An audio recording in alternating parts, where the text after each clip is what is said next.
नमस्कार दोस्तों। आज हम इस वीडियो में एक महत्वपूर्ण विषय पर चर्चा करेंगे। सेक्टर विश्लेषण क्या है? सेक्टर विश्लेषण अर्थव्यवस्था के किसी दिए गए क्षेत्र की आर्थिक और वित्तीय स्थिति और संभावनाओं का आकलन है।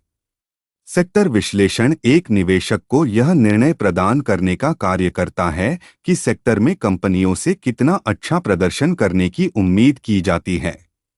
सेक्टर विश्लेषण आमतौर पर उन निवेशकों द्वारा नियोजित किया जाता है जो किसी विशेष क्षेत्र में विशेषज्ञ होते हैं या जो निवेश के लिए टॉप डाउन या सेक्टर रोटेशन दृष्टिकोण का उपयोग करते हैं। टॉप डाउन दृष्टिकोण में सबसे पहले सबसे आशाजनक क्षेत्रों की पहचान की जाती है और फिर निवेशक उस क्षेत्र के शेयरों की समीक्षा करता है ताकि यह निर्धारित किया जा सके कि अंततः कौन सा क्षेत्र खरीदा जाएगा। एक सेक्टर रोटेशन रणनीति को विशेष शेयरों में निवेश करके या सेक्टर आधारित एक्सचेंज ट्रेडेड फंड (ETF) को नियोजित करके नियोजित किया जा सकता है। निवेशक अर्थव्यवस्था के किसी क्षेत्र की आर्थिक और वित्तीय संभावनाओं का आकलन करने के लिए क्षेत्र विश्लेषण का उपयोग करते हैं। सेक्टर विश्लेषण का उपयोग करने वाले निवेशकों का मानना है कि अर्थव्यवस्था के कुछ क्षेत्र व्यापार चक्र के विभिन्न चरणों में बेहतर प्रदर्शन करते हैं और इन क्षेत्रों की पहचान करने से उन्हें लाभदायक निवेश खोजने में मदद मिल सकती है। टॉप डाउन दृष्टिकोण एक प्रकार का सेक्टर विश्लेषण है जो पहले व्यापक आर्थिक कारकों पर ध्यान केंद्रित करता है जो अर्थव्यवस्था को प्रभावित करते हैं, जैसे बेरोजगारी और मुद्रास्फीति। जो निवेशक सेक्टर रोटेशन दृष्टिकोण का उपयोग करते हैं वे बाजार चक्रों और रुझानों के आधार पर सक्रिय रूप से अपने निवेश को एक सेक्टर से दूसरे सेक्टर में स्थानांतरित करते हैं जो विभिन्न क्षेत्रों की संभावित लाभप्रदता को प्रभावित करते हैं। सेक्टर विश्लेषण कैसे काम करता है? क्षेत्र विश्लेषण इस आधार पर आधारित है कि व्यापार चक्र के विभिन्न चरणों के दौरान कुछ क्षेत्र बेहतर प्रदर्शन करते हैं। व्यापार चक्र किसी अर्थव्यवस्था में समय के साथ होने वाले आर्थिक गतिविधियों में ऊपर और नीचे के बदलावों को संदर्भित करता है। व्यापार चक्र में विस्तार शामिल है जो आर्थिक विकास की अवधि है और संकुचन जो आर्थिक गिरावट की अवधि है। उदाहरण के लिए विस्तार चरण के दौरान व्यापार चक्र की शुरुआत में ब्याज दरें कम हैं और विकास में तेजी आने लगी है। इस चरण के दौरान सेक्टर विश्लेषण करने वाले निवेशक या विश्लेषक उन कंपनियों पर अपना शोध केंद्रित करेंगे जो कम ब्याज दरों और बढ़ी हुई उधारी से लाभान्वित होती हैं। ये कंपनियां अक्सर आर्थिक विकास की अवधि के दौरान अच्छा प्रदर्शन करती हैं। इनमें वित्तीय और उपभोक्ता विवेकाधीन क्षेत्रों की कंपनियां शामिल हैं। आर्थिक चक्र के अंत में अर्थव्यवस्था सिकुड़ जाती है और विकास धीमा हो जाता है।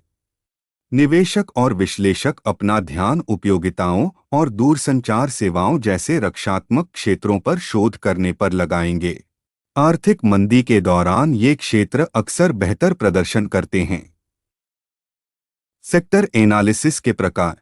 सेक्टर एनालिसिस के लिए दो सामान्य अप्रोच टॉप डाउन और सेक्टर रोटेशन अप्रोच हैं। टॉप डाउन अप्रोच जो निवेशक सेक्टर विश्लेषण के लिए टॉप डाउन अप्रोच अपनाते हैं वे उन कंपनियों की तलाश में सबसे पहले व्यापक आर्थिक स्थितियों पर ध्यान केंद्रित करते हैं जिनमें बेहतर प्रदर्शन करने की क्षमता होती है। वे उन व्यापक आर्थिक कारकों को देखकर शुरुआत करते हैं जिनका जनसंख्या और अर्थव्यवस्था के सबसे बड़े हिस्से पर सबसे अधिक प्रभाव पड़ता है, जैसे बेरोजगारी दर, आर्थिक उत्पादन और मुद्रास्फीति। फिर वे उन क्षेत्रों को खोजने के लिए प्रयास करते हैं जो मौजूदा आर्थिक परिस्थितियों के दौरान सबसे अच्छा प्रदर्शन करते हैं। अंत में वे उन क्षेत्रों की कंपनियों के बुनियादी सिद्धांतों का विश्लेषण करते हैं ताकि उन शेयरों की पहचान की जा सके जो भविष्य के मुनाफे के लिए सर्वोत्तम क्षमता प्रदान करते हैं। Sector rotation approach. निवेशक और पोर्टफोलियो प्रबंधक अर्थव्यवस्था के विभिन्न क्षेत्रों में और बाहर अपने निवेश को घुमाने के लिए सेक्टर रोटेशन अप्रोच का उपयोग करते हैं। वे बाजार चक्रों और रुझानों के आधार पर खरीदारी और बिक्री करते हैं, जो कुछ क्षेत्रों की लाभप्रदता को दूसरों की तुलना में प्रभावित करते हैं। ये बाजार चक्र मौसमी हो सकते हैं, जैसे कि उपभोक्ता बिक्री में वृद्धि से लाभान्वित होने वाले शेयरों का लाभ उठाने के लिए साल के अंत की छुट्टियों से पहले खुदरा क्षेत्र में निवेश करना। निवेशक चक्रीय शेयरों और रक्षात्मक शेयरों के अंदर और बाहर घूम सकता है। यह इस बात पर निर्भर करता है कि व्यापार चक्र में अर्थव्यवस्था किस दिशा में जा रही है। सेक्टर वर्गीकरण। सेक्टर रोटेशन रणनीतियों में निवेशक विभिन्न तरीकों से सेक्टर को परिभाषित कर सकते हैं, लेकिन आमतौर पर इस्तेमाल किया जाने वाला वर्गीकरण Morgan Stanley capital international (MSCI) और स्टैंडर्ड एंड पुअर्स द्वारा विकसित global industry classification standard (GICS) है।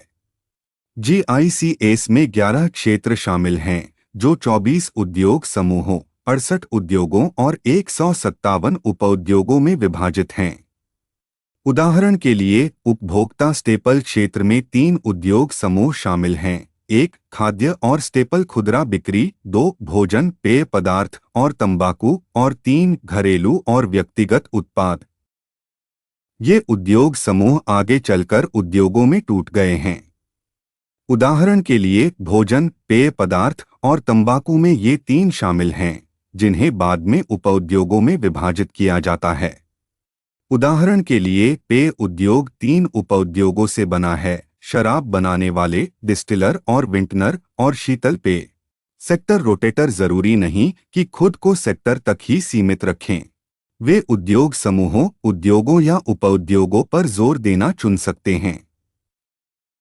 इस वीडियो के माध्यम से हमने देखा कि सेक्टर्स की पसंदगी कैसे करनी चाहिए, और आगे एक पूरा अलग से वीडियो सेक्टर्स के बारे में बनाएंगे, जिसे आप जान सको कौन सा कितने सेक्टर्स है और कौन सा सेक्टर्स में आपको निवेश करना चाहिए। धन्यवाद दोस्तों, इस वीडियो को देखने के लिए।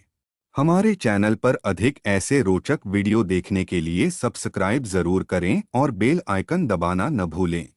धन्यवाद और जल्दी ही फिर मिलेंगे।